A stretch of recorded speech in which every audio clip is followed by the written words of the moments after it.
yabba dab, yabba dabba do. The Bedrock Flintstone Kids. Oh my god. Oh, that one just came out of nowhere. Kid you not. So anyway, guys, how you doing? Welcome back to the Bucket Think Tank for another round of comic chat. And the old guys are back, which was kind of very appropriate for this, Flintstone shirt. But anyway, our Funko of the day is more from the Robin Hood line.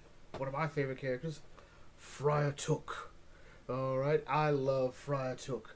I think we all know like the best scene with Friar Tuck, which is when the sheriff goes in and Friar Tuck gives him like, get out of my church, and just boom. Oh, good times. So anyway. So when we last left off with J. Garrick the Flash, we found out about Dr. Elemental, alright, and who he was, which was Professor Hughes, the man who made J. Garrick the Flash. And so this issue here is following the trend of another book, giving us a flashback. So, Judy and Jay go to Detroit, a very horrible place to go, to Star Labs to figure out, hey, tell me about Professor Hughes, alright? So they go to the head CEO, like, so, Professor Hughes, what do you know? He's like, you're here to know about Professor Hughes. Alright, well, luckily, I have his journal right here, still in there. Like, you know what? Had a bad feeling about it, kept this, and so we find out about Professor Hughes in the story called The Waiting Game. So, pretty much the animus for Professor Hughes was, well, the arrival of Superman, i.e. Action Comics #1. So it was like, what? Okay. So he decides, okay, maybe I can create my own Superman, my own metahuman, my own super person. So he conducts his experiments, experimenting with compounds, the human body, whatnot, trying to push it to its limit, and it's not going well with rats. Like, rats aren't working, so he needs a good suspect. He needs a good subject, a good human subject. Now, he can't suggest himself. Not only is he not the physical specimen he needs, it's also stupid. All right, never experiment on yourself, kids. So he's like, okay, I need someone, something. Jay Garrick. All right. He sees Jay Garrick, in college. He's smart. He's all right. Not as disciplined as maybe he would like, but he's a good kid. He'll really sort of follow directions. He wants to do something. So anyway, Garrick's been like, hey, you want to work with me here? Like, hey. Jay's like, yeah, man.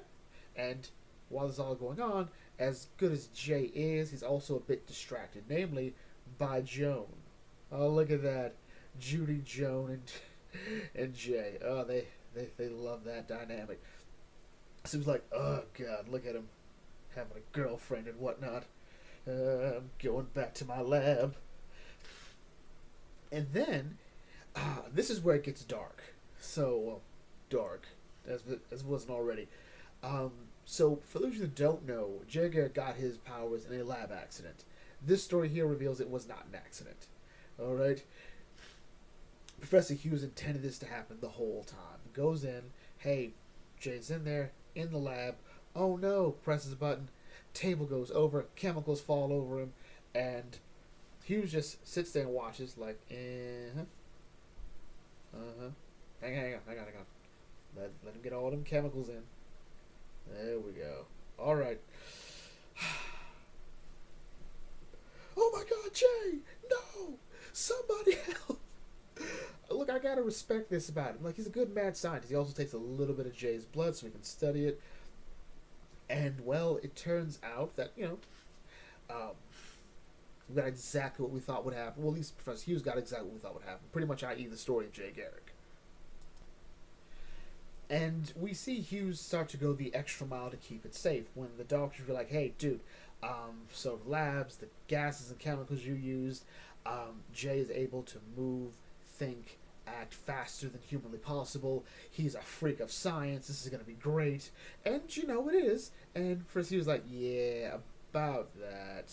And shoots him like, you're not telling anybody. No, this is my discovery. And we'll tell people when the time is right.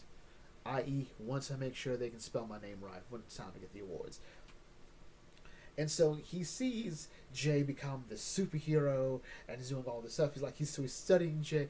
Jay, but the problem is it doesn't quite seem to happen again. So in other words, there's something specific about Jay, something in his body. And to further this, Professor Hughes becomes Dr. Elemental, which is a really cool name, by the way. And he tries to figure out what's going on with him. But as he's running out of funding, he's approached by someone like, hey, dude, how about you do some work for me? Further your research and go from there. Also, we have photos of you killing people. So you can either put up or shut up. And he's like, yeah, fine. So Hughes is losing his work. So the question is, who did this? Is it the government? The government like, hey, look, so you're going to work for us, and we keep you out of jail, and we go from there. Possibly.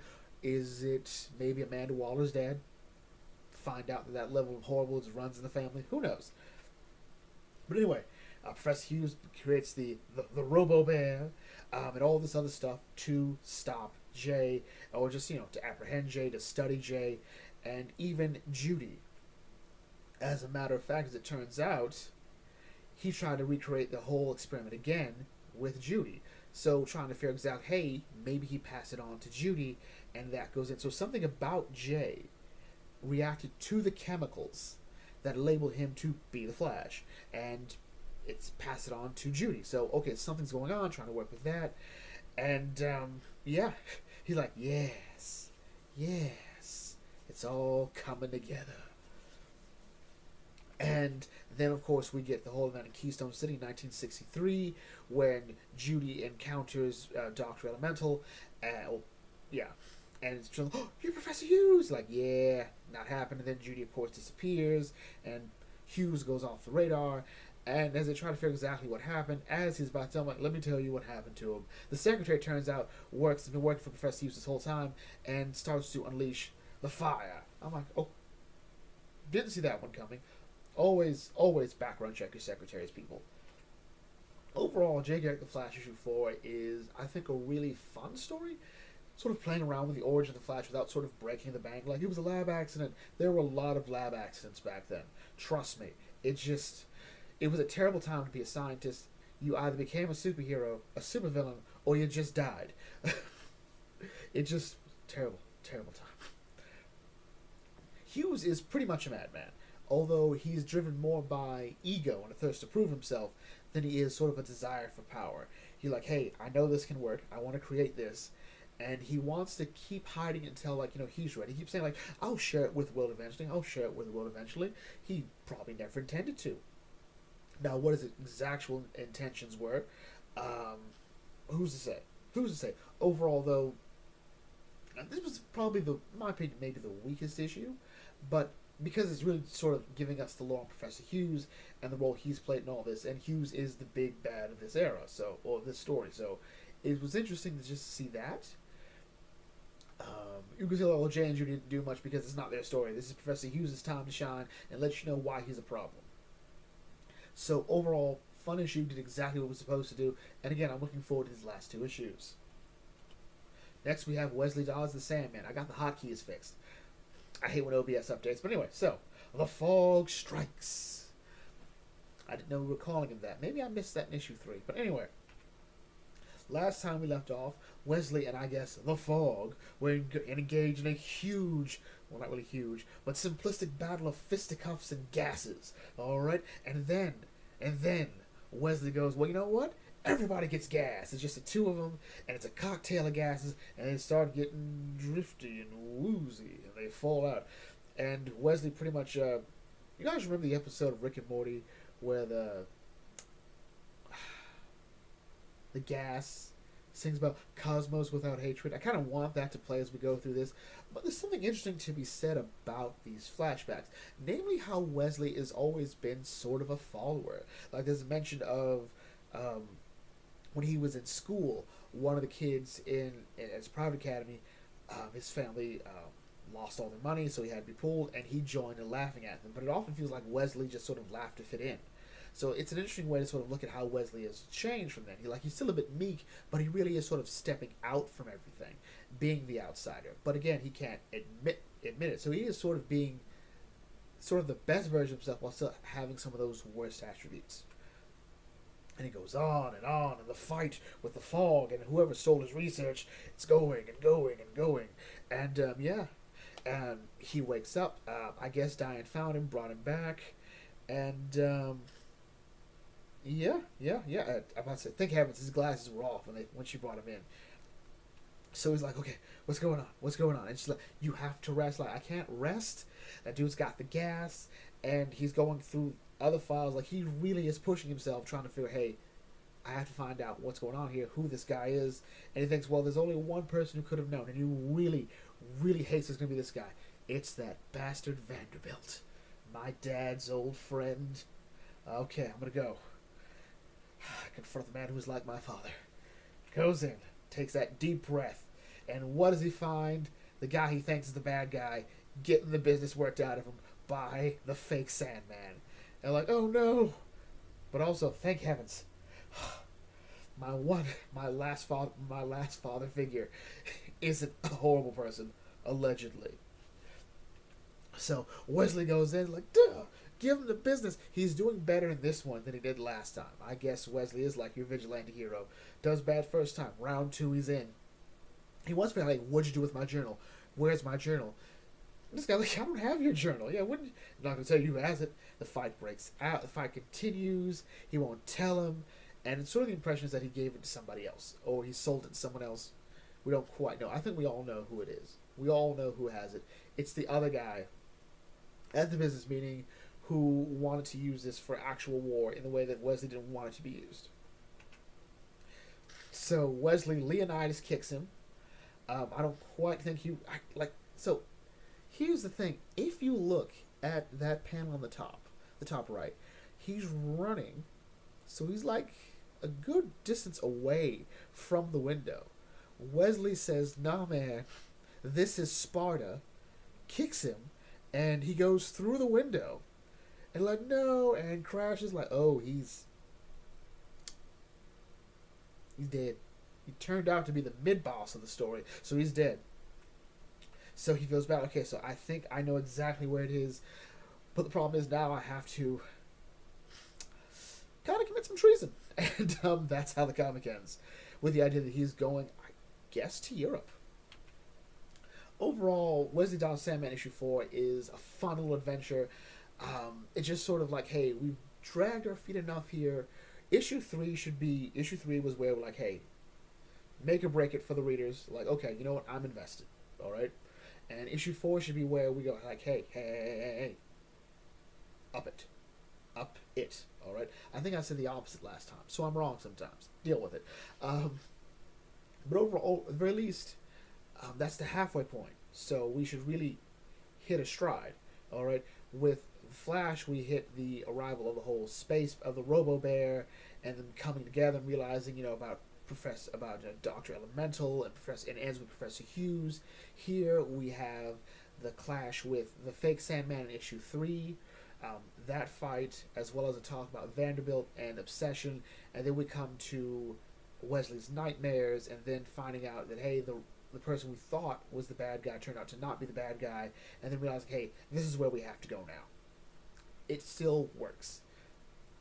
Overall, though, this has been a surprisingly good book, and I look forward to reading the rest of it. Good times. And finally, we have Alan Scott, Green Lantern. And honestly, this might be the best one, which is sad, because there's very little Alan in it. This is actually more about Alan being revealed that he's been a chump the whole time. He tries to pull a win out at the end. So yeah, it turns out it's Johnny. Yeah, his ex-boyfriend, his dead boyfriend. And he's like, yeah, so let me tell you the story about how I got here. All right. So first of all, like every good story, I must tell you my origin story and how I came to be this way. So I hated my father. All right, and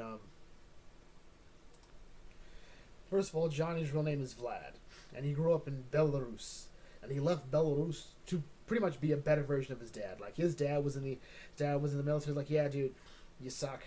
I'm gonna go out and be a real hero, a real man. And he's like, yeah, I'm going. And his dad's like, you'll never be like me, all right? You'll never have terrible Russian accent. I'm not even sure that isn't Belarus, but whatever. So he goes through. He excels in his training. Like, he really is being the standout guy. He's even willing to sleep his way to the top. There you go. Do what you need to do. And so he then becomes involved in the sort of search for the Crimson Flame. All right, which is apparently also the story that his mother read to him. So it's a fun little Russian story, I guess. And the Soviets, like of the Red Flame. So he gets involved in. He finds the person he needs, an engineer, Alan Scott, and yes, this is where it turns out. He got one look at Alan's like, I know exactly what I need to do to get in his good graces, and points to Vlad. Vlad really is willing to take one for the team, if you know what I mean. Um, he goes in, they flirt and whatnot, and Vlad's like, yeah, I got him. I got him. Like, dude is singing in the bathtub. Okay, so let me just read his files. Okay, there we go. There we go. There we go. There we go. There we go. All right, yeah, babe, love you too. All right, and you know what? I'm here for this. I'm here for our presumed gay bad guy. All right, and he's not the flamboyant gay. He's just yeah. I like dudes, and I'm also willing to betray them for my country. There you go. You do what you got to do, man. And goes through. Then, of course, the incident happened. He's like, oh my god. All right, Jay, Alan, all you had to do was not be you. And you couldn't do that. So he goes in, and, the Crimson Flame takes him into the ocean, but he did not die. All right, the flame gave him life. The flame brought him back. And, of course, the Soviets found him and, trained him up, fixed him up, and he's been practicing this whole time. And he's like, hey, dude, you kept this ring? This is actually one of the most hilarious bits to me. He says, this ring, Florida State baseball champion? Dude, anyone who knows anything knows that Florida State's been a women's college since forever. I didn't have to even try. Oh my god, you are such a chump. All right, I was like, oof, Alan, Alan,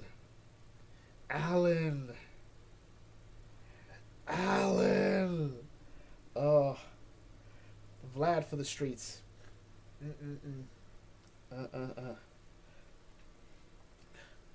So anyway, the fight goes in, and Alan's had enough. Like, all right, fine, you bastard, you fasted. Why did you kill those men? Why'd you because I wanted to, because it's about me getting to you, doing my mission.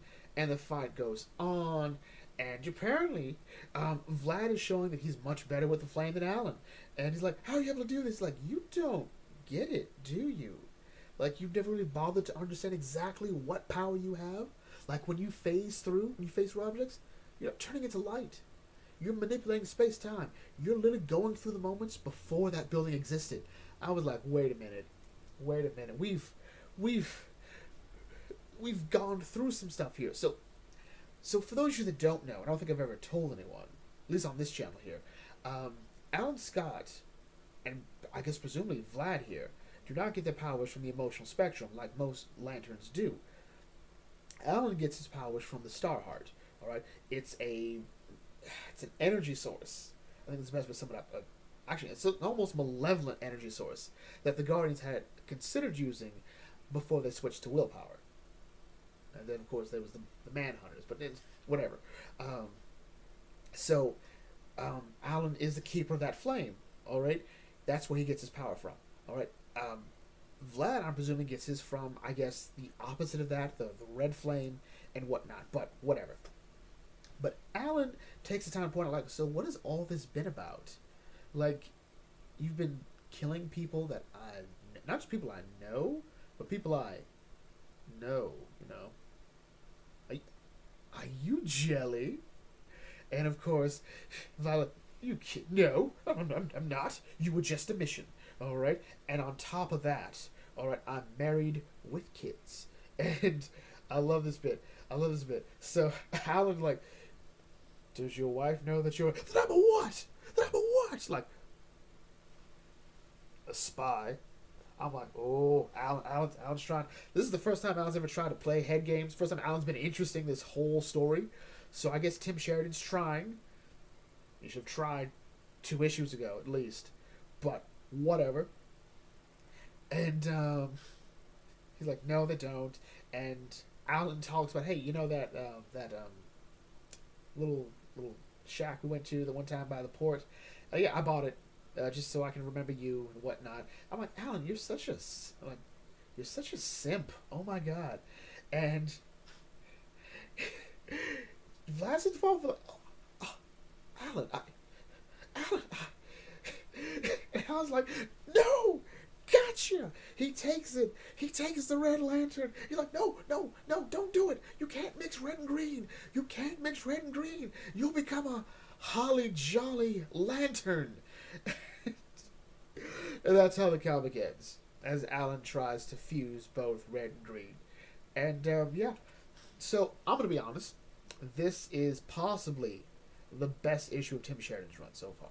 And I don't mean that in the best way possible, as in like this has been like, a roller coaster ride the whole time. This story's problem is it does not endear me to Alan Scott. Alright? All I'm seeing Alan Scott as is a dude who has powers and just wants to sleep with dudes. It's kind of it. Like, I don't get why he's in this position, why he's a hero. I don't know how other people view him. What is the public perception of Alan Scott? How does Alan Scott interact with the people he saves? It just feels like I have a ring that has powers. I could commit crimes, but nah. And goes from there. Again, this is just the Poor Man's Snagglepuss Chronicles. Poor Man's Snagglepuss Chronicles. The only thing that really saved the story was Vlad. Like, because there's someone here that's going to push Alan, he actually gets to talk. He actually has something to talk about other than, boning dudes.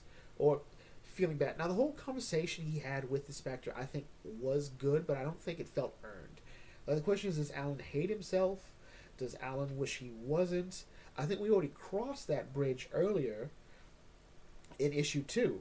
So, is this the idea of Alan constantly trying to deny who he is? Well, the thing is, this is inconsistent with what we saw in New Frontier, when he finally admitted to his kids, when his kids are basically adults, that, hey, yeah, I'm gay. He's admitting it not just to his kids, but to himself. Alright, so I don't quite get any of this at this point here. It's like Tim Sheridan just said, I'm going to do what I want, and it turns out I'm not that good at this, so I go in. I just go in and do anything, not paying any attention to where the character is currently and where the character's been previously. There is a good Alan Scott is gay story. This is not it. There's Earth 2, which introduced Alan Scott as being gay, and the New 52 Earth 2 continuity, so that was that.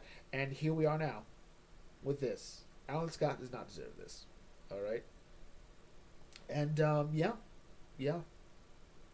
So, at least Vlad's here, and Vlad has a good back and forth with Alan that works. Brought up the best in Alan. I think Alan, like, if Alan was witty, or at least fun to read as a character, I think this would sell better. Or at least the idea of him would sell better. But Alan's just not that interesting. And I know Alan is, but the thing is, like, when I think of Alan as interesting, I think of him as sort of like the more subdued type of the JSA. He's not the obvious dad. He's sort of like the fun uncle. And I don't quite think the story sort of goes into that. Like, hey, how does Alan interact with other people? Everyone he talks to, he's so distant with. Even the idea of him, doing the proverbial, seems sort of like, I'm supposed to do this. There's nothing about his interest, nothing about what he does in the community, how the community views Alan Scott or Jay Garrick, or Green Lantern. None of that rapport is there, so none of the work is here. Every time I see this book, I have to complain about it. But anyway, that's enough of that. If you're new to the Book Think Tank, feel free to like, comment, share, and subscribe. Check out some others, and I'll catch you all later. This is the Book Think Tank signing off. Thanks for watching. As always, may your fandom serve you well.